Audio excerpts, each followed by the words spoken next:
지금은 아는 것이 힘이다. 시간입니다.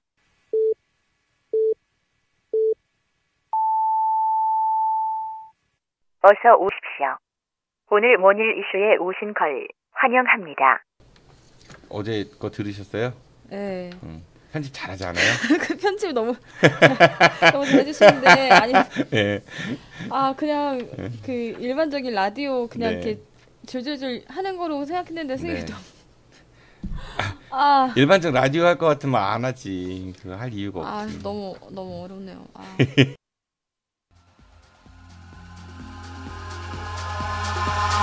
Eyes in the sky, gazing far into the night. I raise my hand to the fire, but it's no use, 'cause you can't stop it. 문재인 대통령이 취임 9일 만에 여야 원내대표들과 회동을 한다고 합니다. 현재 여소야대 국면에서 원활한 국정 운영과 국무총리와 장관 등 인사청문회에 있어가지고 야당의 협조가 반드시 필요하기도 하죠. 국정의 동반 운영자로서의 소통과 협치를 강조할 만큼 좋은 회동 결과를 기다려보겠습니다. 참고로 이명박 전 대통령의 경우는 취임 후 약 2달 만에, 그리고 박근혜 전 대통령은 취임 후 약 1년 4개월 만에 처음으로 야당 대표들과 만났다고 합니다. 반쪽짜리가 아닌, 생각은 다르지만 그 생각들이 서로 존중되는 하나된 우리가 되었으면 좋겠습니다.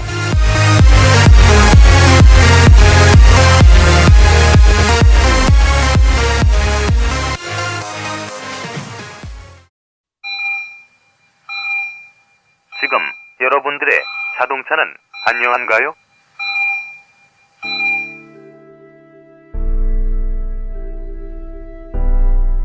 자동차는 편리한 교통수단이기 전에 나와 내 가족의 소중한 생명을 지켜주는 또 하나의 나입니다. 자동차 역시 우리들처럼 정기적인 건강관리가 필요하며 아플 경우 치료와 수술이 필요합니다. 나와 내 가족의 소중한 생명 지킴이 내 차의 모든 것을 이제 낭만카 닥터 김사부와 상의하세요. 자동차의 돌담병원 북대전 모터스에 오시면 내 차의 모든 것이 편안합니다. 내 차를 위한 엑스레이, CT, MRI 등 최신 장비와 대한민국 최고의 자동차 엔지니어인 저 낭만카 닥터 김사부를 만나실 수 있습니다. 북대전 IC에서 테크노밸리 방향 언덕 위의 하얀 집, 정신병원 아닙니다. 이상 여러분들의 자동차 주치 낭만카 닥터 김사부였습니다. 사랑한다 최강한화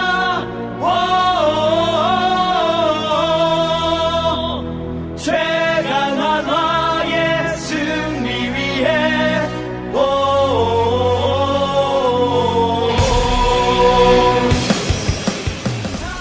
한화 이글스 보살 팬들을 위한 팟캐스트 김성석 기자의 최강 한화.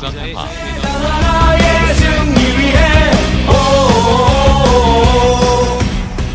매주 월요일 김성석 기자가 한 주간의 한화 이글스 경기 결과와 소식, 임마 프로의 전망, 그리고 선수단 뒷 이야기를 전해드립니다. 지금 팟빵이나 유튜브, 페이스북에서 아는 것이 힘이다를 검색해주세요. 나는 행복합니다. 나는 행복합니다. 나는 행복합니다. 이글스라 행복합니다. 오늘도 목소리만 아름다운 여자 직접 들을 수 있네요. 대전 지역 최고의 미모와 지성을 추구하는 대전일보 강은성 기자님 직접 스튜디오에 나오셨습니다. 기자님 안녕하세요. 네 안녕하세요. 네, 이렇게 직접 나와주셨어요. 이렇게 잠깐 그 짬을 내셔가지고 이렇게 와주셨는데 감사드리고요. 점심 시간인데 우리 밥을 포기하고 지금 녹음하는 거죠? 네. 좀 이따 주시겠죠? 뭐 다이어트에 도움이 될 것 같고요. 오늘은 어떤 소식을 전해주실 건가요? 네, 먼저 첫 번째 소식은요. 대전을 마이스 산업 허브로 도약시키기 위한 그 다목적 전시장인 국제 전시 컨벤션 센터가 2019년 첫 삽을 뜬다는 소식입니다. 그리고 2021년 본격 문을 열 전망입니다. 마이스 산업이면 마이스면 G의 그 마우스 복수형 아닌가요? 뭐 G를 육성한다는 거예요? 네, 그 MICE, 그러니까 미팅, 인센티브, 컨벤션, 이벤트의 약자로 그 회의, 관광, 행사 등을 연계한 사업입니다. 아, 그러니까 일반 어떻게 관광 구경 오시는 분들이 아니라 회의나 행사 참석하신 그런 그 분들의 타겟으로 하는 산업이라는 거죠? 네, 맞습니다. 그 국제 전시 컨벤션 센터는요. 유성구 도룡동에 위치한 현재 대전무역 전시관 부지에 총 사업비 954억 원을 들여 연면적 49,700제곱평방미터, 지상 2층, 지하 2층 규모의 전시시설을 신축하는 사업입니다. 국제 전시 컨벤션 센터는 그 현재 무역 전시관의 10배 정도의 규모가 된다고 보시면 되는데요. 부산 백스코와 같은 역할을 소화할 수 있는 인프라로 자리매김할 것으로 보입니다. 그러니까 엑스포과학공원 그 앞쪽 도로 그쪽 편에 있는 거기 말씀하시는 거죠? 네, 맞습니다. 그리고 대전에 또 다른 어떤 상징물이 생기는 것 같아서 기분이 좋긴 한데 그런데 혹시 강은성 기자님 백스코 가보셨어요? 네. 백스코 가보시니까 어떻던가요? 그냥 엄청 큰 창고라고.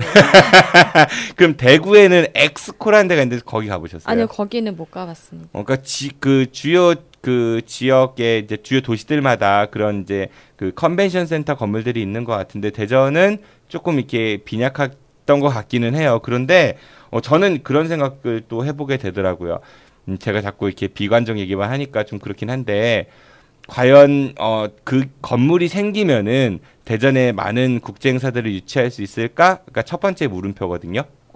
일단 대전시가 그 국제 전시 컨벤션 센터를 건립하려고 했던 거는 일단 그 사통팔달의 교통망을 활용을 해서 그 지리적으로 좀 이점이 있다는 점을 이제 가장 중심으로 들고 그리고 그 하나의 그 인프라를 갖춰졌을 때 그 이후에 콘텐츠를 입히면 어쨌든 그 대전시의 발전에 도움이 될 수 있을 거라는 이제 그런 전망을 내놓고 그 건립을 한 건데요. 대전이 좀 근데 그런 생각을 이제 조금씩 바꿔야 될 것 같아요. 사통팔달의 그 교통의 요충지, 우리 어렸을 때부터 대전은 경부선과 호남선이 만나는 교통의 요충지 이렇게 배웠는데 그건 우리나라 사람들한테 해당되는 얘기고 국제 행사는 외국에서 오시는 분들이거든요. 그러면 공항을 이용하겠죠. 그럼 공항 근처가 제일 좋은 장소인 거죠. 그분들이 굳이 경부선이나 호남선, 경부고속도로를 이용할 이유는 없으니까. 그러니까 그거는 조금 다른 개념 같고 저는 그런 생각이 들더라고요. 지난번 정권에서 박근혜 정권에서 창조혁신센터라는 거를 전국의 각 지역마다 이렇게 건립을 해놨어요. 그래서 사람들이 거기를 이용하면서 다양한 창조 경제 활동을 하라고 지어놓은 건데 사람이 어떤 공간에 들어가면 막 창조적으로 변하진 않거든요. 예를 들어서 A라는 공간에 막 굉장히 창조적인 그림을 많이 딱 걸어놓고 거기 앉아서 가만히 있으면은 그 사람이 창조적으로 변하지는 않아요. 평소에 그 사람이 어떻게 생각하고 어떤 환경에서 사는가 그게 더 중요한 부분인 것 같거든요. 따라서 이런 그 컨벤션 센터가 생기는 거는 반가운 일이긴 하지만은 거기에 채울 수 있는 컨텐츠는 과연 무엇이 있을지 그런 거에 대한 고민을 덧붙여서 치밀하게 해야 되지. 그렇지 않으면 결국은 지연은 났는데 문 닫는 날이 더 많고 나중에 예식장으로 이렇게 변질되는 그런 경우도 많습니다. 그 지방에 이제 뭐 엑스코 같은 데도 보면요 결혼식 많이 하는 것 같고요. 보니까 대전도 예전에 DCC 이런 데서 결혼식 같은 거 하고 그랬었어요. 그러니까 유치할 행사가 없는 거야 이제. 물론 결혼식도 성스럽고 좋긴 하지만은 그 안에 채울 수 있는 컨텐츠들 그리고 우리 대전에 굉장히 좋은 문화유산들도 많잖아요. 그런 거를 같이 머리를 맞대면은 더 좋은 결과가 나지 않을까 그런 생각이 듭니다. 네, 그런 컨텐츠를 어떤 이제 행사를 유치하고 또 이제 질적으로도 이렇게 높은 그런 그 행사들을 유치하는데 대전시가 많은 노력을 기울여야 되겠죠. 네, 그 4차 산업혁명 이런 얘기 많이 하잖아요. 지식 기반 뭐 경제 이런 얘기 하니까 이제는 뭔가 유형의 것들을 지어놓는 거에 거기에 그치지 말고 거기에 뭘 채울 건가에 대한 거 훨씬 더 중요한 거니까 그런 게 좀 시정 철학에 담겼으면 좋겠다라는 생각이 들고요. 다음번은 어떤 소식 전해주시죠? 네, 그 어제 시민사회단체가 도안 갑천 친수구역 개발 사업 승인을 취소하라는 그 촉구 기자회견을 열었는데요. 도안 갑천지구 친수구역 개발 사업 백지화 시민대책위는 국토부는 4대강 악법인 친수구역 특별법을 폐지하고 도안 갑천지구 친수구역 개발 사업의 사업 계획 승인을 취소하라고 촉구했습니다. 시민단체는 어제 세종시 국토교통부 앞에서 기자회견을 열고 문재인 대통령은 이명박 정부가 추진한 4대강 사업을 혈세낭비 사업으로 평가하고 대책을 마련하고 있다면서 4대강 후속 사업인 친수구역 개발 사업도 전면 재검토해야 할 시기라고 주장했습니다. 요거는 굉장히 좀 복잡한 문제 같아요. 저희도 예전에 방송에서 한번 다뤘던 것 같은데 그 이명박 대통령 시절에 그 4대강 사업을 하기 위해서 만들어진 법이 이제 친수구역 특별법이죠. 그 법이 만들어진 그 여러 이유들 중에 하나가 당시에 이제 정부가 돈이 없으니까 수자원공사 쪽에다가 그 예산의 상당 부분을 이렇게 떠넘겼죠. 그래서 그거를 그 적자를 메워주기 위해서 이런 그 천변에다가 개발공사를 할 수 있는 그런 권한을 수자원공사한테 위임하는 법이 친수구역 특별법입니다. 그거를 기초로 해서 만들어진 사업이 지금 그 도안 갑천 친수구역 개발 사업이기 때문에 일단은 그런 그 뭐랄까 그 법률의 정당성에 대한 그런 문제점이 하나 제기될 수 있을 것 같고, 또 하나는 환경 문제. 그 지금 도솔산 그쪽 개발도 마찬가지지만은 대전의 그 여러 가지 난개발로 인해서 벌어질 수 있는 그런 환경 문제, 그리고 경제 문제도 있는 것 같아요. 그러니까 무슨 얘기냐면은 아파트 많이 지면은 좋을 것 같은데 대전이 지금 주택 보급률이 100%를 넘는다고 들었거든요. 그러면은 지금 집 없는 서민들이 전체 대전시 인구 중에서 절반은 넘을 것 같아요. 제가 정확한 통계를 모르겠지만은. 그리고 원도심 쪽에 주거 환경이 상당히 안 좋기 때문에, 그리고 대전의 인구가 지금 계속 줄고 있죠. 그러니까 주택이 늘어난다는 얘기는 인구가 늘어야 되는데 지금 인구는 계속해서 줄고 있습니다. 줄고 있는데 집은 점점 더 많이 짓는다. 이런 것들도 좀 문제가 있는 것 같습니다. 또 부동산 개발했다가 국제 금융도 지금 굉장히 위기라고 하고요. 우리나라 같은 경우도 가계부채하고 그런 국가 채무 같은 게 상당히 많은데 지금 재정 건전성도 많이 안 좋다고 하고, 그러다가 이제 금융 질서가 약간 삐끗하면은 금리 폭등할 거고, 그러다 보면은 부동산 시장은 굉장히 어려움을 겪겠죠. 강 기자님 혹시 여기 아파트 생기면은 입주하실 거예요? 지금 이제 대전시의 그 주택 보급률이 100%를 이제 넘는다고 이제 말씀하셨는데요. 왜 저의 집은 없는지 모르겠고, 사실 그 시민사회단체가 그 계획에 반대하는 거는 사실상 명분 없는 고층 아파트를 건설하겠다는 그 대전시의 그 계획을 취소하라는 거거든요. 그래서 저는 그 계획에 좀 반대를 하고 있고, 그래서 아파트가 지어진다고 하더라도 쳐도 제가 그 아파트 입주할 수도 없는데 예, 왜 지어져야 되는지 의문입니다. 그러니까 이게 아까 우리 앞에 그 국제 전시 컨벤션 센터 같은 경우도 그렇고 이제는 우리나라가 그 양적 성장보다는 질적 성장에 대해서 좀 고민을 해야 되지 않을까? 그리고 국가 지도자나 아니면 우리 지방 정부의 지도자들께서도 시장님이나 구청장님들 그리고 의원님들 어떤 그런 의정, 시정, 구정 철학을 좀 어떤 양적 성장, 생색내기, 전시행정 이런 것들이 아니라 어떻게 하면 우리 시민이, 우리 구민이, 우리 지역 주민이 행복할 수 있을까에 대한 고민을 더 많이 해줬으면 좋겠다는 생각이 듭니다. 다음번 소식 전해주시죠. 네, 그 다음 소식은 금개구리 갈등을 빚고 있는 세종중앙공원 조성 소식입니다. 금개구리요? 네. 그 개구리인데 무슨 금색 개구리인가요? 네, 그냥 일반의 녹색 개구리인데요. 옆에 금줄이 있습니다. 그리고 또 배 쪽에는 누런빛을 띤 붉은색이어서 그 이름이 붙었다고 하네요. 네네. 행정중심 복합도시 건설청이 그 금개구리 보존 구역을 두고 갈등이 이어지고 있는 세종시 중앙공원 조성 계획에 대한 최종안을 내놓았는데요. 그 최종안이 전체 조성 예정지 가운데 원래는 54만 제곱평방미터를 금개구리 보존구역으로 묶었습니다. 근데 그 어제 내놓은 그 최종안을 보면 이게 21만 그 제곱평방미터로 좀 줄었는데요.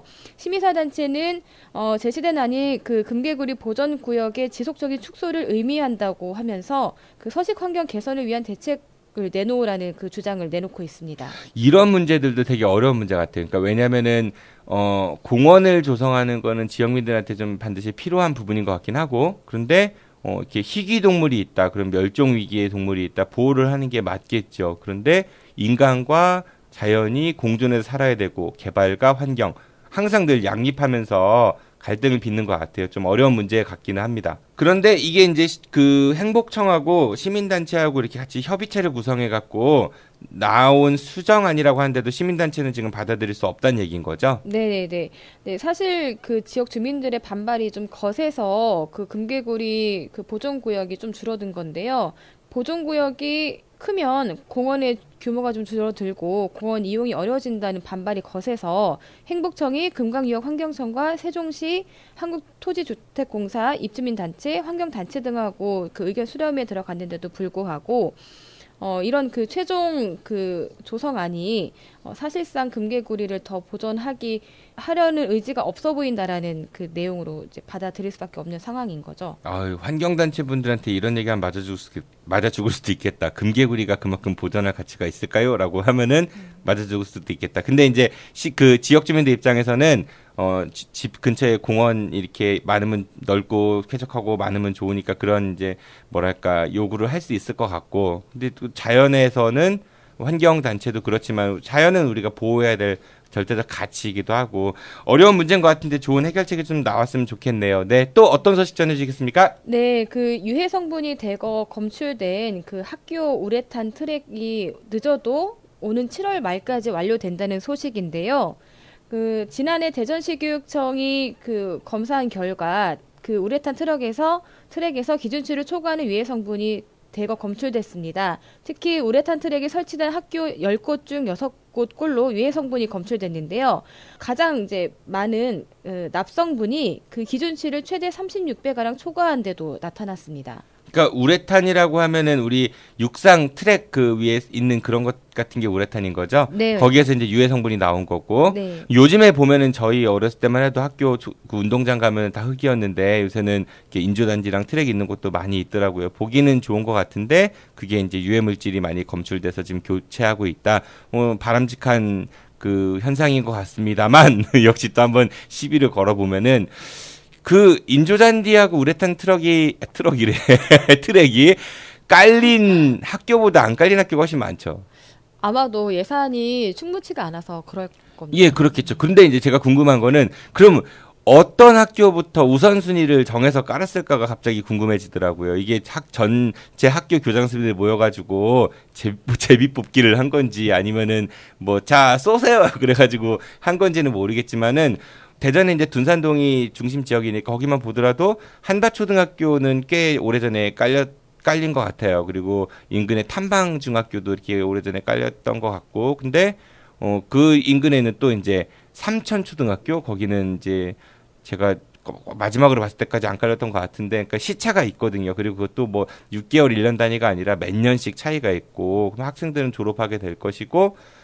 물론 이제 모든 학교를 동시다발적으로 깔 수는 없지만은 어떤 기준으로 어떤 학교를 우선 배정했는지 그것도 갑자기 궁금해지더라고요. 그런 거 취재 안 해보셨죠? 네, 제 또 취재 목록에 하나 네. 수첩에 잘 적겠습니다. 네, 그냥 나중에 네. 교육청 그 취재하실 일 있으면 한번 얼핏 물어보세요. 어디부터 했는지. 그거 되게 그냥 저는 좀 궁금했습니다. 네. 네, 오늘 이렇게 어렵게 나와주셨는데 어떠세요? 그 전화로 연결하다가 직접 저랑 대면하니까 할 맛이 안 나시죠? 아니요.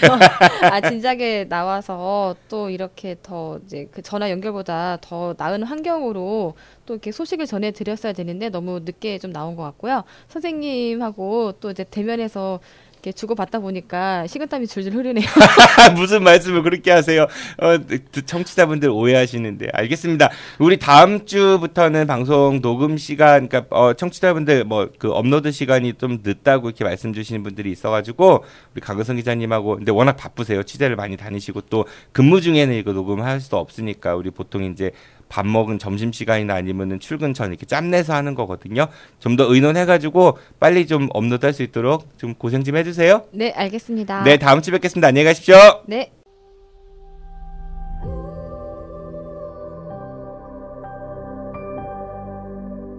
여러분 안녕하세요. 녹색연합 홍보대사 김미화입니다. 여러분 지구를 지키는 방법 뭐라고 생각하세요? 굉장히 어려운 말이죠. 지구를 내가 지킨다?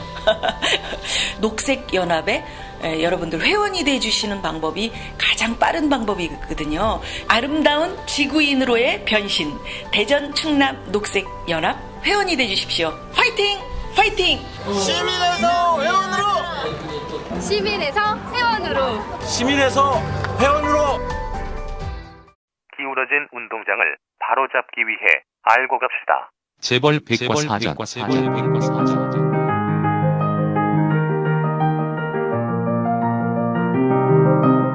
형성되지 않은 진일 역사와 군부 개발 독재, 그리고 그 안에서 성장한 재벌들이 어떻게 재산을 형성했고 지키고 그들만의 리그를 만들었는지에 대해 이야기합니다.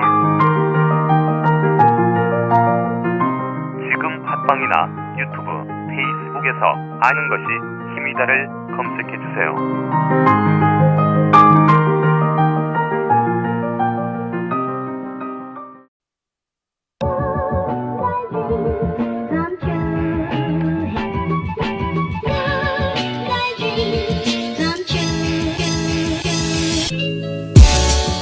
매주 금요일은 시민단체 전문가들로부터 우리 지역의 현안에 대해서 듣는 시간입니다. 매월 셋째 주는 우리 지역의 교육에 대해 이야기를 나눠보는 시간인데요. 교육 전문가분을 모셨습니다. 자유한국당 홍준표 전 대통령 후보가 지정했죠. 대한민국의 우선 타파 대상인 전교조 대전지부 지정배 정책실장님 모셨습니다. 실장님 안녕하세요. 네, 안녕하세요. 아니 어쩌다 그렇게 됐어요. 이 국민 대통합 시대에 타파 대상으로 척결 대상으로 되시고. 아마 뭐 홍준표 전 후보가 전교조한테 맺힌 게 맞나 봅니다. 그래요. 네, 전교조는 전국 교직원 노동조합의 줄임말인데 지금은 지위가 법외노조죠. 그 법외노조가 뭐고 또 왜 법외노조가 되셨는지 간단히 좀 설명을 부탁드려도 될까요? 네, 뭐 우리가 원래 법외노조라는 말은 뭐 법률상에 있는 말은 아니지만은 현재 저희들은 이제 법외노조라고는 하지만 이제 헌법에 보장을 받는 헌법노조다라고 이제 볼 수가 있는데 저희가 이제 그 6만 조합원 중에 해고자 9명이 있다는 이유로 해서 해고자를 조합원으로 두어서는 안 된다. 그것도 법률에 있는 건 아니거든요. 뭐 시행령에 자기네가 자의적으로 그런 어거지로 시행령을 만들어 놓고서로 사실상 법의 노조화 시킨 거죠. 이 박근혜 정권에 와가지고. 그러니까 원래는 선생님이셨는데 해고가 됐고 근데 그분들이 그 조합에 있다는 이유만으로 법의 노조가 그러니까 그 법적 노조의 지위를 박탈당했다 뭐 이런 얘기인 건가요? 네, 맞습니다. 그러니까는 그 전에 보면 이제 우리나라 그 사립학교들이 많지 않습니까? 네. 사립학교 같은데 이제 그런 부정부패, 부조리 같은 걸 고발하다 하면서 학교에서 싸우다가 선생님들이 또 학교에서 말도 안 되는 그런 어떤 그 건수를 잡아가지고 이제 해고를 시키고 하신 분들이 옛날에 두사부일체 나왔던 거 그런 것처럼. 네, 맞습니다. 네네. 그 이제 그런 선생님들이 있는데 이제 저희들이 어떤 그 잘못된 부분들을 부조리한 부분들을 위해서 싸우다가 이렇게 해고가 되면은 저희 조합에서 책임을 지고 있거든요. 의리가 있네요. 조합원으로 그렇죠. 네. 조합원으로 이제 그 계속 두고 있다 해서 전에 이제 이명박 정권에서 사실은 법외노조를 시도를 했었는데 너무 사실상으로 말도 안 되는 거죠. 명분이 약하고 하니까는 못했습니다. 못했는데 이 박근혜 정권에 와가지고 특히 그 김기춘 씨가 뭐 비서실장 되면서부터 아주 본격적으로 국정원과 함께 해가지고 전교조를 이제 법외로 만들었던 거죠. 잘 좀 하시지 그랬어요. 글쎄 말입니다. 전교조가 요즘에 뜨고 있는 거 아세요 혹시? 요즘 어린이들, 그러니까 10대 청소년보다 조금 더 어린 친구들부터 유행어가 하나 생겼어요. 참교육. 혹시 들어보셨어요? 글쎄요. 전교조가 왜 참교육 얘기했잖아요. 저희가 원래 그 참교육에 기치를 내걸고 전교조가 처음에 출범을 했는데 요즘 꼬맹이들은 참교육 소리를 굉장히 많이 합니다. 글쎄 말입니다. 제가 숙제 드릴게요. 다음 달까지 요즘 학생들이 쓰는 참교육이 어떤 의미인지 알아갖고 오세요. 네, 알겠습니다. 알겠습니다. 그러면은 오늘 해주실 얘기가 이제 문재인 대통령 시대가 열렸습니다. 얼마 전에 이제 취임을 해갖고 오늘은 또 5월 19일이니까 문재인 대통령이 이제 출범한 지 열흘 정도 지났는데 전교조가 새로운 대통령에게 그 선거 이전에 제안한 교육 혁신 5대 핵심 과제가 있다고 제가 들었거든요. 네네. 어떤 것들이 있는지 좀 소개를 좀 부탁드리겠습니다. 네네. 이 이제 5대 핵심 과제와 그 다음에 10대 이제 주요 과제를 저희가 이제 요구를 했는데 사실은 이제 전교조만 요구한 게 아니라 원래 이제 전교조를 중심으로 한 교육 시민사회단체 그리고 학부모단체 학생단체들 전국에 한 50여 개의 단체들이 사회적 교육위원회라는 것을 만들어 가지고 활동을 했어요. 이제 거기에서 교육 의제들을 이제 뽑았는데. 그러니까 엄마 부대하고 어버이 연합은 없죠. 당근이죠. 네네. 거기 들어오라고 해도 안 들어옵니다. 들어온다고 사정해도 저희가 안 넣어주고. 아, 네네. 맞습니다. 근데 이제 5대 사회적 교육위원회에서 이제 저희가 뽑은 5대 핵심 과제가 첫 번째는 이제 입시 중심 교육 폐지를 위한 대학 입학 자격 고사 도입입니다.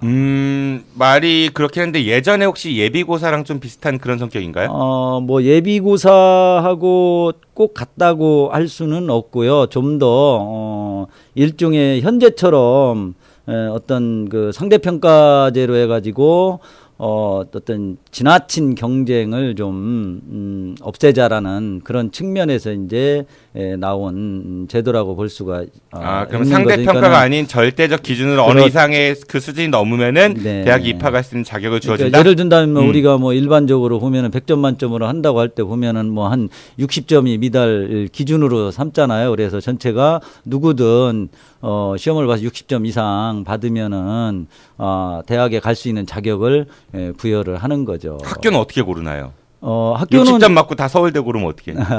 그래서 이제 그 다음에 나오는 것이 대학 통합 네트워크를 그러면서 체제를 구축을 하자 하는 거죠. 그게 대학 통합 네트워크. 네, 네트워크. 좀 자세히 설명 부탁드리겠습니다. 그러니까는 그 대학들을 일종의 사실은 이제 우리에게도 많이 소개가 됐지만은 파리에 가면은 파리 1대학에서 뭐 12대학까지 있듯이 그렇죠. 넘버가 돼 있죠. 예, 넘버가 되어 있듯이 네네. 우리도 이제 그런 방법을 좀 거기에서 좀 차용을 해서 좀 하자 하는 건데 현재 당태에서 그런 식으로 우리나라를 지금 한꺼번에 싹 가면은 상당한 또 혼란이 없고 반발도 심할 것 같으니까는 일단은 뭐 가장 비근한 예로 선발을 좀 공동으로 하고 원하는 대학들 모아가지고 공동 선발 공동 교육 해가지고 학위도 좀 같이 해서 주는 그런 방법이 바로 이제 대학 통합 네트워크라고 볼 수가 있겠죠. 말씀은 되게 좋은 것 같은데 맞아요. 예전에 프랑스 같은 경우는 뭐 유명한 속본느 대학교 이런 것들이 지금은 이름이 이제 뭐 넘버링으로 바뀌었고, 네네. 근데 프랑스는 제가 듣기로는 그렇다고 들었거든요. 그러니까 자격고사가 굉장히 어려워서 첫째 네. 굉장히 어려워서 아주 소수의 학생만 일단 대학에 갈 수 있고 첫 번째. 그 두 네. 번째는 1학년에서 2학년으로 올라갈 때 한 절반 정도가 이제 과락으로 떨어지는. 네네. 그러니까 공부를 안 하면 학교에서 학생들을 퇴출시키는. 그러니까 대학 교육이 상당히 잘 돼 있고 국가에서 그런 그 뭐랄까 그 등록금 같은 거에 대한 지원들이 있는 반면에 공부 안 하면 쫓아내는. 근데 우리나라 같은 경우는 대학 안 나오면은 사회적으로 이제 용인이 그러니까 뭐라고 해야 되나 차별 이런 것들에 대한 인식이 있기 때문에 그걸 엄격하게 한다고 하면 또 다른 어떤 양극화나 이런 게 조장될 수도 있지 않을까요? 그러니까, 네, 단순하게 그러니까는 이 현재 저희가 이제 요구하는 것은 뭐냐면은 우리도 전체적인 교육의 패러다임을 바꿔야 된다. 현재 유초중고 교육의 그런 어떤 기존의 방법 이런 것들도 획기적으로 좀 변화도 하고 하면서 대학의 그런 어떤 제도라든가 이런 것들도 함께 바뀌는 방법으로 가야만 이 부분은 성공할 수 있다라고 보는 거죠. 대학 통합 네트워크 다음에 이제 5대 과제 중에 세 번째 중에 이제 국가교육위원회를 설치를 하자 하는 거죠. 아마 선생님, 네. 국민의당이세요? 이거 어디서 많이 듣던 공약인데. 아닙니다. 이건 국민의당뿐만이 아니라요. 네네. 국가교육위원회는 네. 지금 뭐 당선된 대통령도 약간의 차이는 있지만은 뭐 용어는 똑같습니다. 이제 다만 네네. 당황하셨어요 지금. 네네. 이제 당에 따라서 왜냐하면은 교육부를 폐지하고 국가교육위원회를 저희 주장은 이제 설치하자 하는 거고 국민의당은 그렇게 한다고 그랬죠. 국민의당은 비슷한 것 같은데. 그러니까 교육의 패러다임을 바꾸기 위해서 그런 대학 통합 네트워크 시험 운영도 해보고 그런 것들을 논의하기 위한 이런 위원회 설치가 필요하다라는 말씀이신 거죠? 그렇죠. 네, 맞습니다. 네. 그 다음에 이제 네 번째로 5대 핵심 과제 중에 학교 민주주의 실현이죠. 이건 뭐냐면은 이제 좀 더 우리는 그동안 신자유주의 교육 정책으로 인해서 또는 뭐 해방 이후 거의 70여 년 동안 경쟁 중심의 그러한 학교 교육이었다. 그러니까 아이들이 학교가 좋아서 학교 가면은 좀 신이 나서 가는 그런 학교가 돼야 되는데 정말로 아침에 일어나면은 학교 가기 싫어가지고 선생님들도 가기 싫잖아요. 학교 가기 일하러 가기. 사실은 뭐 그렇지 않습니다. 누구 잘못일까요? 아이들이 학교 가기 싫어하는 게 저도 되게 싫어했거든요, 사실. 그게 이제 누구 잘못이냐라고 했을 때는 우리 기성세대의 잘못이라고 얘기할 수밖에 없고 슬프다. 정말 그래서 이제는 그동안에 이걸 누차 저희 전교조는 처음에 만들어질 때부터 이러한 어떤 아이들이 좀 가고 싶어하는 그런 학교를 만들어 보려고 하자라는 그런 주장들을 했었는데 그래서 참교육이라는 것을 이야기하고 했었는데 사실은 교육 환경, 이 권력을 쥐고 있는 이 제도를 담당하는 이 제도권에 있는 기득권자들이 이걸 놓지를 안 했던 거죠. 그래서 이제는 좀 그런 걸 훨훨 털어버리고 새로운 그런 정말로 진정한 학교를 좀 민주적인 학교 이러한 학교로 좀 만들어 보자라고 해서 그러니까 어떻게 하면 애들이 학교에 가고 싶을까? 학교 흡연실을 설치해야 되나? 어떻게 하면 애들이 학교를 가고 싶을까요? 뭐 한때 학교에 뭐 흡연실을 설치한 학교도 있고 그랬습니다. 네, 진짜로요? 네네, 실제로 그랬습니다. 근데 이제 법률적으로 학교에서 흡연을 못하게 막으면서 그쵸, 지금은 안 되죠. 금연구역이니까. 극히 일부 학교에서요, 실질적으로 흡연실을 설치하고 했던 그런 경우도 사실은 있었거든요. 근데 한 가지만 말씀해 줘 보세요. 어떤 학교가 애들이 가고 싶어하는 학교일까요? 그러니까는 학교 가면은 애들이 서로 친구들과 경쟁하는 학교가 아니라 서로가 협력하고 어울리는 학교가 하나의 놀이터식으로 아이들은 노는 거 좋아하잖아요. 그런 학교가 하나의 놀이터가 되는 그런 공간으로 좀 만드는 것, 이것이 바로 그 기본이 되는 것이 학교가 좀 더 민주적인 학교로 바뀌었을 때 그런 방향으로 가지 않을까라고 보는 거죠. 생각만 해도 되게 흐뭇하고 행복할 것 같은데 그런 환경으로 가기 위해서는 우선 입시제도, 아까 서두에 언급하신 입시제도에 대한 어떤 근본적인 거, 더 나아가서는 교육이라는 거에 대한 근본적인 패러다임이 좀 뒷받침돼야 되지 않을까, 그런 생각이 드네요. 네네네, 맞습니다. 패러다임의 전체적인 변화라고 볼 수가 있고요. 마지막으로 이제 핵심 과제 중에 저희가 이제 내세운 것이 교육재정 확대와 무상교육 실시라는 거죠. 아시다시피 이 무상교육 문제는 우리 정치인들 중에 이거 반대하다가 개망신 당한 정치인들 꽤 많이 있죠. 사실은 뭐 아까 얘기하신 친구 홍준표 씨 같은 경우 덕분에 대선 토론에서 전교조가 얼마나 많이 거론됐어요. 사람들이 주목을 받잖아요. 네네. 감사하게 생각하셔야 되는데. 뭐 저희는 한때 저희가 법외노조 될 때 우리 전 박근혜 씨를 저희 전교조의 조직국장이다라고까지 저희들이 얘기를 했습니다. 그러시구나. 홍준표 그럼 전 후보는 뭐 고문?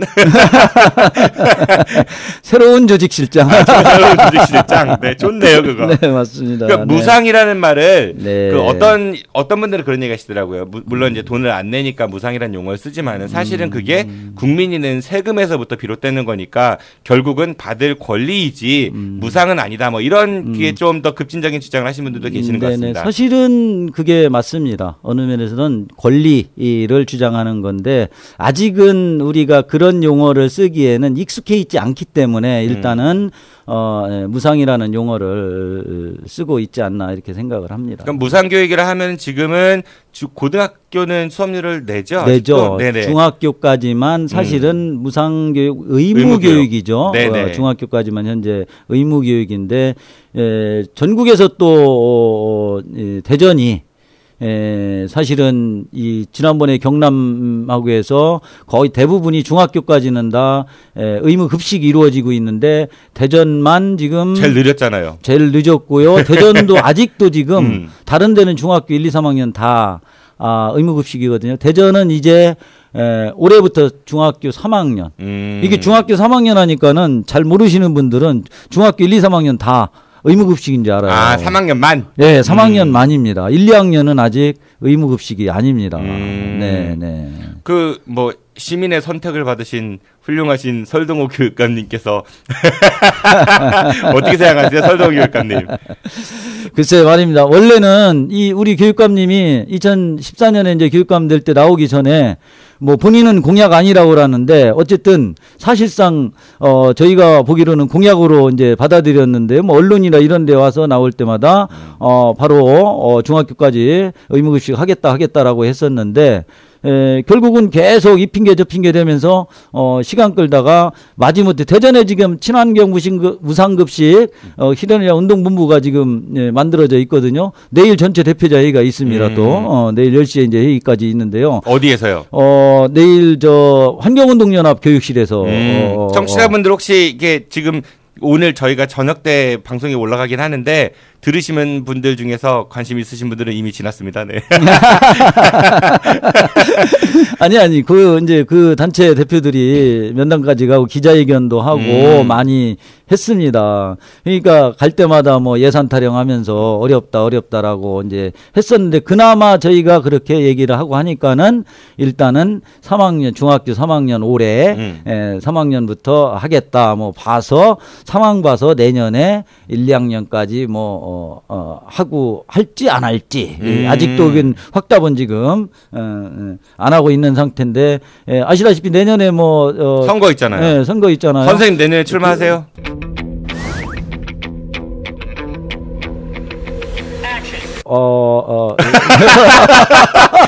대답을 바로 못 하시네. 1%의 생각이 있으신 것 같은데. 아, 왜 그러십니까? 저는 빨리 이 법내가 돼서 빨리 학교 현장으로 지금 돌아가는 게 저의 가장 큰 꿈입니다. 네, 알겠습니다. 일단은 그 정도로 제가 이해를 하겠습니다. 네, 무상교육의 실현까지 그 5대 핵심 과제에 대해서 짚어주셨고요. 그러면은 이제 핵심보다는 조금 덜 중요해서 주요 과제인가요? 10대 주요 과제가 있다고 하셨어요. 네, 그것 좀 소개해 주십시오. 그렇죠. 이제 핵심 과제를 실현하기 위한 좀 더 구체화된 그러한 뭐 중요한 과제들이라고. 그러니까 핵심 과제는 법률이고 주요 과제는 이제 시행령이다. 그렇게 비교할 수도 있겠네요. 네네네. 그래 이제 사실은 10대 주요 과제는 크게 또 이 두 가지로 나눠지는 게 하나의 교육 정상화를 위한 과제와 그 다음에 교육 주체의 기본권 보장을 위한 과제로 이렇게 구분이 됩니다. 그래 교육 정상화를 위한 과제는 7가지, 기본권 보장을 위한 과제는 3가지. 다시 또 이제 가지를 좀 이렇게 쳤거든요. 그래서 교육 정상화를 위한 과제 첫 번째는 이제 공교육 정상화의 출발을 위한 특권학교 폐지입니다. 특권학교 폐지, 특권학교. 혹시 뭘까요? 특목고 뭐 이런 건가요? 네, 특목고 한번 맞춰보세요, 우리 저 사회장님. 특목고 외고. 네. 네, 국제고. 네. 뭐 그런 거, 과학고. 네. 뭐 이런 것들. 네, 자사고. 네, 이런 학교들. 그러니까 한마디로 얘기해서 특별히 일반 학교에 비해서 이 특권학교 같은 경우는 지원도 더 받고 혜택도 더 받는다라고 생각하시면 잠시만요. 됩니다. 특수학교는 뺀 거죠? 이거 아니죠. 특수학교는. 네, 오히려 특수학교는 사실은 더 지원을 해줘야 할. 특수학교는 뺀 특권학교들. 대표적인 게 이제 현재 소위 이제 외고와 자사고 이러한 학교들은 이제 대표적으로 얘기를 하고 있는 거죠. 특권학교에 대한 폐지. 이거는 문재인 대통령도 그랬고 다른 후보들도 이 공약은 했었던 것 같긴 합니다. 그렇죠? 네네. 대부분의 그 후보들이요. 저희가 이제 이 사회적 교육위원회에서 질의서를 보냈는데 이거 폐지하겠다 대부분은. 선생님 죄송합니다. 네. 제가 뭐 또 하나 궁금한 게 갑자기 생겼어요. 뭐요? 학교 현장에 계셨잖아요. 네네. 학생들 진학 진로 하셨을 거 아니에요. 네, 진학 진로 하셨을 거 아니에요. 네. 특목고 보낸 제자들 있죠. 저요? 네. 아니 저는 중학교에서 몇 년 있었지만은 제가 그때 예전에 근무했기 때문에 그때는 특목고 없던 없었어요. 시절? 없었던 시절이고 좀 죄송하게도 고등학교에만 근무를 했는데. 고등학교 신기 왜 죄송해요? 아니. 그 답을 못 드리니까. 근데 제가 실력이 없어서 그런지 서울대도 못 보내봤습니다. 아닙니다. 우리 저희 뭐 사전에 얘기하기로 한 거 안 하면 선생님 당황하셔가지고 그게 제가 너무 재밌어요. 그래요? 네, 어쨌든 특권학교에 대한 폐지가 있고요. 그다음 또 어떤 게 있습니까? 이제 두 번째 과제는 이제 농어촌 작은 학교 살리기이거든요. 근데 대전에서 아마 우리 기런분교. 저희 방송에서 한번 다뤘어요. 네, 그러니까 백성진 선생님 한번 모셔가지고 엄마. 네, 집행위원장. 네, 그 바로 이제 그 문제들이 전국적인 그런 문제가 되고 있는데 요거 뭐 우리 MC께서는 어떻게 생각하세요? 작은 학교는 경제적인 효율성이라든가 아이들이 일부 이제 교육청이나 교육부에서 주장하는 게 뭐냐면은 학생 수가 적어서 아이들끼리의 어떤 친구 관계라든가 이런 것들도 어렵고 교육 활동하기도 어렵다라고 얘기하는데 한번 다루셨기 때문에 내용 잘 아실 테고. 갑자기 훅 들어오시니까 저는 그렇게 생각합니다. 네. 그 이미 지어진 곳이고요. 네. 굉장히 좋은 인프라라고 생각하거든요. 네. 그럼 거기에서 정말 많은 더 좋은 일들을 할 수 있는데 네. 왜 굳이 그거를 그런 여러 가지 말도 안 되는 논리를 없애려고 하는지. 네. 오히려 지금은 여러 가지 대안교육들 형태들이 많이 나오기 때문에 네. 오히려 그 작은 학교들은 더 많이 활성화돼야 된다라고 네. 생각을 합니다. 네, 역시 한번 진행을 하시더니. 네네. 근데 이게 왜냐면은 이 정권이 그 동안에 보면은 아까 앞에서 얘기한 특권 학교는 자꾸 만들려고 하고 이런 작은 학교는 또 없애려고 하는 뭐라고 할까 좀 이중프레이라고 해야 될까요? 이런 정책들을 썼는데 오히려 이제 반대로 가는 것이 이게 우리 교육적인 입장에서 볼 때도 바람직하다라고 이제 보는 거고 오히려 더 지원하고 그런 학교들을 장점들을 좀 최대한 살릴 수 있도록 엄청나게 많은 또 장점들이 있거든요. 그럼요.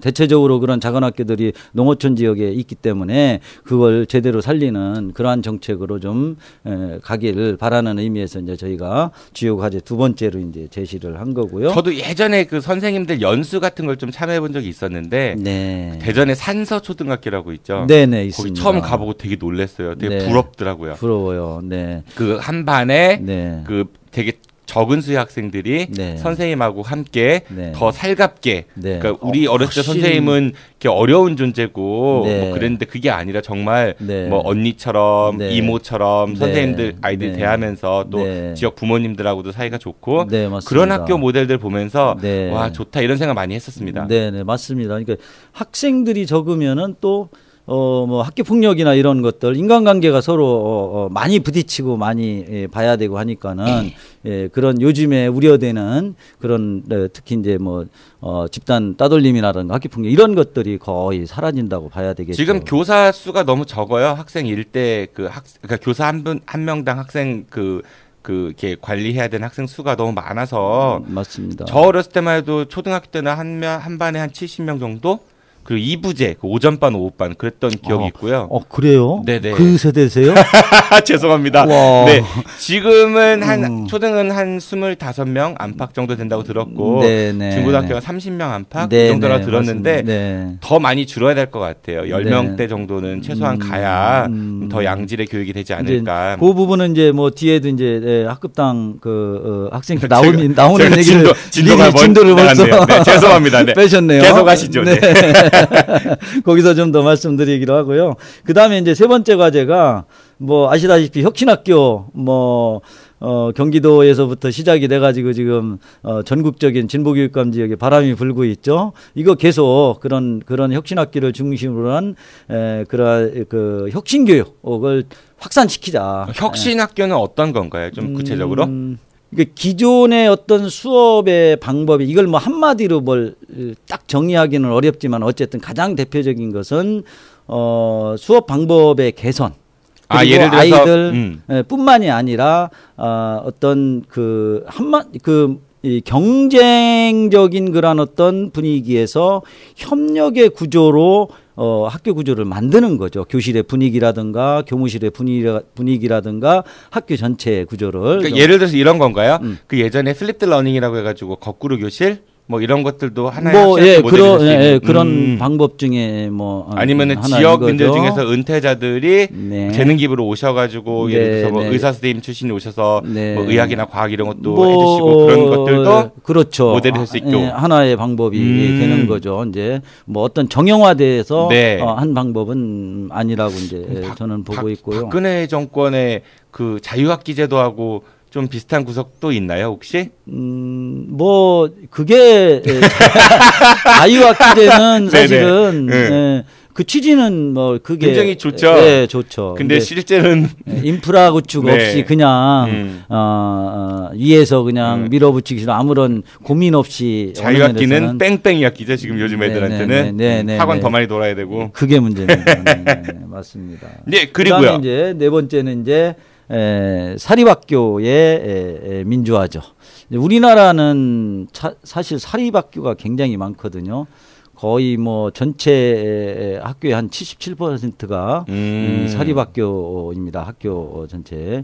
근데 아시다시피 이 원래 학교라는 사립학교는 사실은 좀 돈 좀 있는 사람들이 하나의 보면은 뭐 사회적인 기여의 형태로 기부의 형태로 우리 사회에 좀 공헌하기 위한 그런 어떤 의미가 좀 강하고 사실은 그래야 되는 건데 이상하게 우리나라의 사립들은 돈을 벌기 위한 사립들이 많은 것 같아요. 좀 부정적인 게 많이 들리죠. 그런 소식들이. 그렇죠. 예, 그런 사립들이 뭐 다 그렇진 않지만 어쨌든 대전도 상당한 학교들이 그런데 이제 부조리 부패 이런데 이제 연루되어 있는 그런 얘기 있더라고요. 사립학교가 우리가 많아진 이유 중에 하나가 일제 강점기 때 일본이 이제 한국 식민화를 하다가 전쟁이 이제 너무 그게 치달으니까 일본 그 정부에서 그 한국 식민화에 할 예산이 없으니까 그 친일파 지주들한테 학교 설립권을 막 남발해줬다. 맞습니다. 네, 그래서 이렇게 설립된 사학들이 상당수가 있고 많습니다. 이제 똑똑하죠. 이제 한편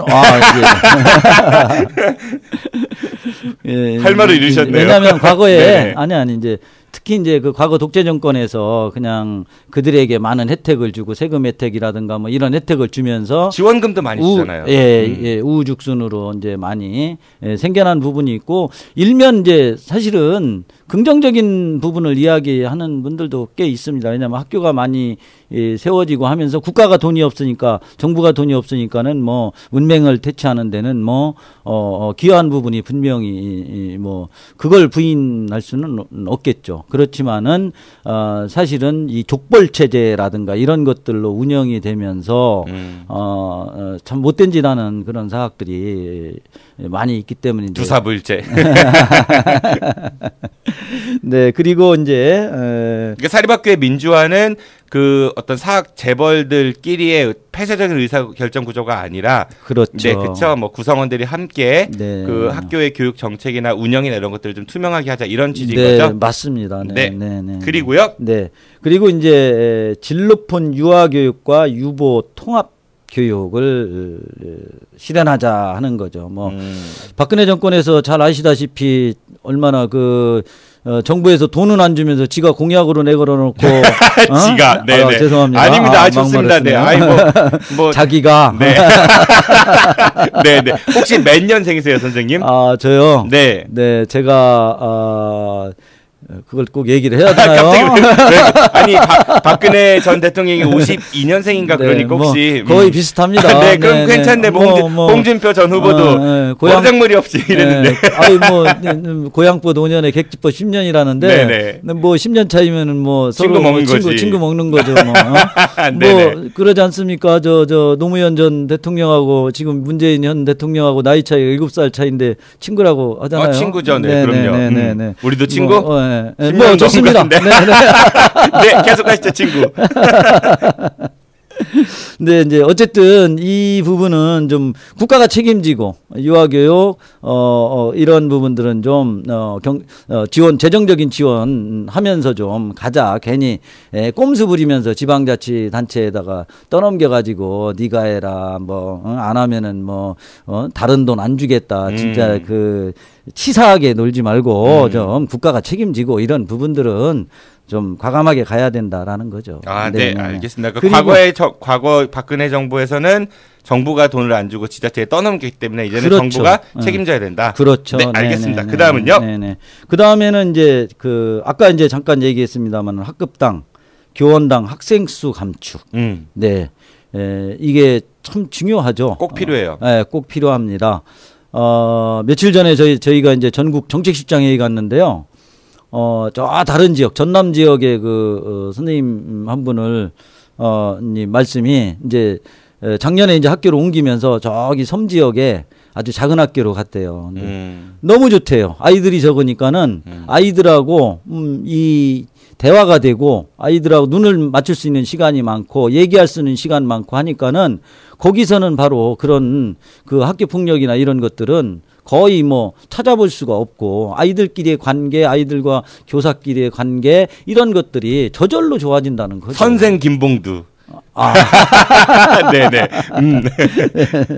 네, 그런 의미에서 지금 가진 이 부분은 또 지금 학생 수가 계속 줄고 있잖아요. 자연스럽게 의지만 있으면 얼마든지 이것은 돈 안 들이고 학급당 학생 수 감축은 가능하다 하는 거죠. 최소한도 뭐 OECD 평균 수준, 아까 말씀하신 대로 초등이 OECD 평균이 한 20명 정도, 그 다음에 중학교가 한 23명 정도 이렇게 나오고 있거든요. 우리는 이제 중학교는 조금 더 높고 초등은 이제 한 3명 정도, 4명 정도 우리가 지금 높아요. 많이 초등은 지금 학생 수가 줄어들면서 떨어지긴 했어요. 다만 이제 문제가 도시와 대도시와 농촌 간의 그런 편차가 좀 생기는 부분들, 이런 부분들도 이제 당연히 도시 지역에 밀집된 그런 도시 밀집 지역의 과밀학급 같은 건 해소해 가면서 그런 농촌 지역 아까 작은 학교도 없애려고 할 게 아니라 학급당 학생 수 줄이면서 거기에 맞는 정책들을 통해 가지고 오히려 도시의 그 빡빡한 사이에서 그 아이들 그냥 친구 관계도 제대로 맺지 못하고 맨날 학원으로 뺑뺑이 돌리면서가 아니라 농촌으로 이렇게 좀 아이들을 교육 환경을 좀 바꾸는 그런 학부모들도 이제 이 환경들을 바꾸면 늘어나지 않을까 하는 생각도 들고요. 네네. 어쨌든 굉장히 중요한 그런 정책 중에 하나다 하는 거고. 네. 그 다음에 이제 이 부분은 이제 실질적으로 이제 교사들하고 좀 직결되는 부분도 없지 않아 있는데 경쟁보다 협력을 위한 그런 어떤 정책인데 대표적으로 성과급이라든가 성과 연봉제, 교원평가, 그 다음에 이제 뭐 그 학생들 일제고사 폐지. 이게 다 이제 경쟁 중심의 그런 어떤 정책에서 나온 거거든요. 이런 것들 좀 이제는 과감하게 없애자. 평가로 인해서 이 평가가 성과주의를 낳으면서 뭔가 뭐 나아질 거라고 이 생각할지 모르지만은 사실은 교육에 아이들에게 미치는 영향 또는 그 아이들을 가르치는 교사들에게 미치는 악영향은 엄청나게 크다. 지나치게 이 교육이 형식주의 논리로 흐르게 만들고 보여주기 위한 교육, 그런 어떤 성과를 내기 위한 교육으로 일선 학교에서는 갈 수밖에 없거든요. 그러니까 이거 정말 저도 문제라고 생각하는 게 과연 누가 누구를 평가한다는 거예요. 첫 번째는. 그러니까 예를 들어 가지고 선생님들이 하시기 가장 쉬운 방법, 제가 봤을 때는 평가하기 뭐 던져주고 외우기 한 다음에 맞았나 틀렸나 채점하는 게 제일 쉬울 것 같아요. 그렇게 평가하는 게. 근데 그거는 학생들의 어떤 창의적 교육이나 이런 것들에 전혀 도움이 안 될 것 같거든요. 마이너스죠. 네, 그렇죠. 그러니까 이게 누구나 납득할 수 있는 평가 기준을 만든다는 것도 거의 불가능하고. 맞습니다. 그 뭐 교원 평가도 제가 항목들을 보니까 예를 들어서 뭐 그 연구 수업을 얼마큼 많이 하느냐, 보고서를 얼마큼 많이 내냐 이런 것들이 있다 보니까 선생님들이 평가 항목 점수를 채우기 위해서 아이들과의 창의적 교육보다는 그 점수를 쌓아야 되는. 네. 그러니까 오히려 주객이 전도되는. 그리고 그거를 평가하는 높으신 선생님들한테 줄을 서야 하는 그러니까 그런 부작용이 굉장히 많은 것 같아요. 네, 많습니다. 대표적으로요. 과거 우리 전교조가 초창기 때 이 교육당국에 요구했던 게 뭐냐면은 선생님들 그 연수 내가 공부하고 싶은 것들 좀 연수 좀 받을 기회 좀 많이 달라라고 요구를 했어요. 심지어는 그 연수 비용은 과거에 지원을 안 했거든요. 저희가 교섭을 통해서 연수 비용을 얼마 이상 책정을 해달라고 요구를 했었어요. 그래서 이제 교섭에서 이제 그게 이제 책정이 되고 했었는데 이 평가제도가 도입이 되면서 우리가 요구하지 않는데도 연수비가 올라갔어요. 계속적으로. 근데 선생님들은 그럼 정말 자기가 원하는 뭐 일부는 자기가 듣고 싶은 거 듣기는 하겠지만은 사실은 학교에서 이걸 또 연수를 듣지 않으면은 전체적인 학교 평가가 또 내려가니까는 또 관리자들이 또 자꾸 쪼고 요구를 하니까는 듣기 싫어도 들어야 되고. 그러니까 야, 한때는 클릭 교사. 뭐 심지어는 뭐 어떤 경우 클릭 교사 어떤 경우도 있었냐면요. 뭐 부인이 집에 있고 남편이 학교에 있으면은 그걸 채우기 위해서 부인한테 대신 클릭만 해다오. 집에서 원격 시간 내는 연수. 대로 원격 연수나 이런 것들. 뭐 이런 그 일들도 벌어지고 참 웃지 못할 상황들이 예, 벌어지고 그랬는데. 뭐 비슷한 건 아닌데 예를 들어서 선생님들 제일 많이 하는 것 중에 하나가 직장 배구 있었잖아요. 네, 지금도 하고 있어요. 네, 근데 네. 그 요즘에 그 초등 같은 경우는 여교사 비율이 훨씬 높으니까 네, 네. 배구하면은 여자 선생님도 하기 싫은데 어거지로 끌려나가가지고 맞습니다. 네. 서 있기만 하고 그런다고 하더라고요. 네, 네, 네. 갑자기 생각이 났어요. 지금 대전 교육에 지금 큰 문제 중에 지금 하나입니다. 교육감기가 있어가지고 초등에 삼성화재 블루팡스가 우리 지역 연구팀이잖아요. 요새 죽 쓰고 있는 거 아세요? 저는 그쪽은 관심이 없습니다. 알겠습니다. 네네. 그다음 말씀 주시죠. 네네네. 이제 지금까지 얘기한 것이 교육 정상화를 위한 과제 7가지였었고요. 네네. 이제 교육 주체 기본권 보장과 관련된 3가지가 첫째가 이제 비정규직 교원과 직원 권리와 지위 향상인데. 혹시 기간제 선생님들. 그렇죠. 기간제 선생님 그리고 학교에 비정규직으로 계신 일반 직원들. 네네. 행정실 계신 분들. 그렇죠. 이분들에 대한 어떤 지위 향상이 이루어져야 된다라고. 동일노동 동일임금. 이제 그런 부분 당연한 거죠. 그래서 평등한 학교는 평등한 사회의 출발이다라는 것을 먼저 아이들을 가리키는 교육기관에서부터 뭐 아이들한테 그냥 맨날 입으로 평등하자 우리 서로 평등해라 할 게 아니라 몸소 제도적으로든 정책적으로든 보여줘야 된다. 그게 바로 이런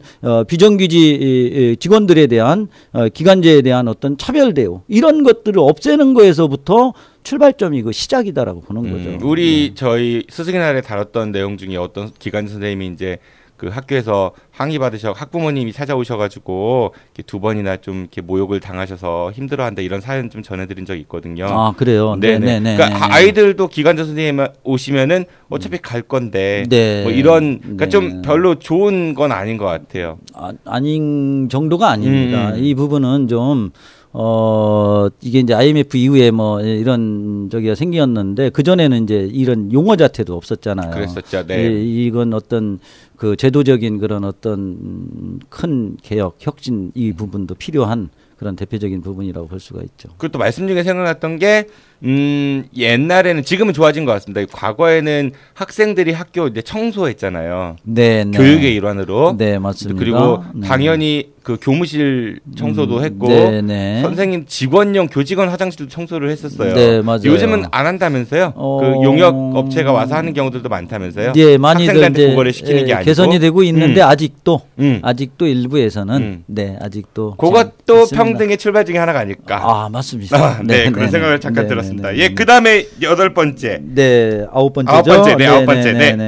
9번째. 교직원의 권리 보장은 민주학교의 출발이라는 점에서 바로 이제 교원 공무원의 노동 정치 기본권 보장. 그러니까 전교조 합법화해달라. 아니요, 이건 노동기본권이에요. 그것만 얘기하면 합법화는 노동기본권이고요. 그리고 정치는 참정권. 네, 정치 투표할 수 있으니까 발언하는 거 이런 것들. 발언뿐만이 아니라 정당 가입. 네, 뭐 아시다시피 국민의당. 아니 아니고 뭐 우리 소위 얘기하는 교수님들은 어디 뭐 자치단체장이나 뭘로 나오면은 그렇죠. 언제든지 나왔다가 들어갔다 들락날락 하잖아요. 우리 선생님들은요 뭘 하나 뭐 예를 들어서 아까 교육감 후보 뭐 말씀하시고 그랬는데 한밭대 총장하셨었죠. 아니 교사들 중에 교육감 하고 싶은 분들 많이 있을 겁니다. 사실은. 근데 본인은요? 그만두고 나와야 본인은요? 돼요. 저는 없습니다. 네네. 저는 아니에요. 네. 그만두고 나와야 돼요. 그렇죠. 네네. 이게 상당히 그게 부담으로. 법적 지위가 교사는 공무원이고 교수는 공무원이 아니라 그런 건가요? 그게 아니죠. 우리 일반 그러니까는 유초중고 이 교사들에 대해 공무원에 대해서는 국공립만 공무원이잖아요. 국가공무원법에 네네. 언급을 하면서 아니죠. 대학에도 국공립대학이 예, 있잖아요. 그러니까. 거기 공무원이죠. 원칙적으로. 네네. 근데 예외 조항을 둔 거죠. 대학 교수들은 교사들에게 별도로 예외 조항을 둔 거죠. 사실은 소위 얘기하는 뭐 차별 규정을. 정치적 중립이니 뭐니 하면서 그러니까 너무 평생의 족쇄 같다는 생각이 들기도 해요. 그러니까 뭐 가령 교실에서 수업 시간에 어떤 특정 정파나 이런 걸 지지하거나 비판하는 거는 굉장히 위험할 수 있지만 네. 그 사람이 그 선생님이 교실을 떠나서 출근 시간, 퇴근 시간 이후에는 자연인이잖아요. 네, 맞습니다. 자연인의 권리까지도 이렇게 뭉뚱그려서 네, 이렇게 네. 규제를 하는 거니까 그건 좀 문제가 많이 있는 것 같습니다. 심지어는 내가 지지하는 정당 후원도 못합니다. 잠꼬대도 잡혀가요? 아, 네. 그러니까 네, 네. 선생님들의 공무원들의 그런 노동과 정치 기본권을 보장해달라는 네, 게 아홉 네. 번째 네, 주요 네. 과제고요. 노동 기본권 조금만 더 말씀드리면 네, 말씀 주십시오. 지금 현재는 그나마 이제 교원 노조법에 의해 가지고 사실은 우리가 노동 3권 잘 아시잖아요. 노동 3권. 네. 네. 헌법에 보장하고 있는 권리 아닙니까? 헌법에서 노동 3권을 보장하고 있는데 교사들한테는 소위 얘기하는 특별법이라는 교원노조법을 만들어 가지고 제한을 하고 있어요. 단결권, 단체 교섭권, 단체 행동권 아니에요? 네. 노동 3권이. 근데 단결권과 단체 교섭권까지만 그동안에 부여를 했었죠. 지금은 그것마저도 다 뺏어갔지만은 현재는 그게 법의 노조가 됐지만은 이게 최소한도의 그런 행동권도 우리가 사실은 어느 정도 그 뭐 일반적인 그런 노동자들과 똑같은 그런 것을 현재 우리는 그래주면 좋겠지만은 저희가 사실은 가장 좋은 것은 소위 얘기하는 그 교원들에게만 특별히 적용되는 노동법이 왜 특별법으로 만들 필요가 있냐? 그냥 일반 노조법. 그 혹시 헌법소원 해보셨어요? 했습니다. 근데 위원 아니고 합헌 판정 났어요? 졌어요? 아유. 다시 한번 해봐야 될 것 같은데. 네, 한 번 더. 뭐 어쨌든 이게 이제 법률 개정을 통해서 이제 단체 행동권까지도 이제 확보하는데 어쨌든 제한적인 단체 행동권이 될 수도 있겠지만은 필요하다라고 이제 보고 있는 거고 마지막으로 이제 청소년도 시민이다. 당연한 거 아니에요? 당연하죠. 네. 네. 근데 시민 대접을 못 받잖아요. 우리나라 청소년들. 그냥 뭐 그쵸. 아직은 어리다는 아시다시피 이유로. 작년에 그 촛불 집회 그 사찰 학생들이 나왔을 때 사찰로 의심되는 그런 경찰의 일부 행위들 로 추정되는 학교들 해가지고 뭐 나와가지고 단속하고 그랬던 적이 있는데 어쨌든 그의 일환으로 학생과 청소년의 인권 보장과 민주 시민 교육의 활성화 이게 꼭 필요하다. 그래서 대전도 학생 인권 조례가 만들어져야 되는데 그 반발을 많이 하는 일부 그 전문지휘꾼들, 뭐 종교를 가장한 뭐 이런 분들 좀 계신 것 같고 교육감께서도 공약하고 약간 반대되는 행보를 보이신다는 얘기도 있는 것 같고요. 네, 맞습니다. 이 부분도 우리 지금 설동호 교육감님이 원래는 검토해서 하겠다라고 사실상 우리가 이제 후보로 나와가지고 이렇게 어느 단체나 어디서 질의해가지고 이건 뭐 검토 추진하면은 사실은 하는 거나 마찬가지잖아요. 그런데도 반대하고 하면서 상당히 논란이 됐었고 이 시의회에서 그러면은 좀 뭔가 좀 힘있게 좀 밀어붙였으면 했는데 그것마저도 안 돼가지고 지금 역시 이 청소년 인권 네트워크라고 이제 대전에 교육 시민단체들이 같이 활동하고 있는데 굉장히 지금 상심하고 있습니다. 그 사람들의 말에 의하면은 학교가 동성애 파티 현장이 될 수도 있고 에이즈가 창궐해서 우리 홍준표 그 후보도 그런 얘기 했었잖아요. 말도 안 되는 이야기죠. 벌써 경기도나 서울에 이 조례가 만들어진 데가 얼마나 오래됐습니까? 거기 지금 난리 났어야죠. 그러니까 이게 학생 관련한 거는 교사들도 그렇고 정말 예민한 문제 같아요. 그러니까 학생 기본 인권 그리고 교권 그리고 우리나라의 독특한 교육 환경 이런 것들이 되게 많은 사회적 공감대를 요하는 그런 게 아닐까 싶습니다. 네, 네, 잘 알겠습니다. 오늘 첫날인데 네. 선생님 저랑 호흡을 맞춰보시니까 어떠셨나요? 너무 재밌습니다. 재밌으셨어요? 제가 더 감사드리고요. 오늘 좋은 말씀 감사드리고 말씀 쭉 듣다 보니까 홍준표 후보가 싫어할만 하네요. 예, 지금까지 홍당당으로부터 우선 타파 세력으로 지정된 전교도 대전지부 저의 친구가 되기로 했습니다. 지정대 정책실장님이셨습니다. 시장님 안녕하십시오. 네, 감사합니다. 수고하십시오. 개편하고 벌써 한 주가 지나갔습니다. 어떻게 지나간지도 모르겠네요. 저도 이만 물러가겠습니다. 다음 주 월요일에 뵙고요. 지금까지 진행의 정준호였습니다. 청취해주셔서 고맙습니다. I'll be back.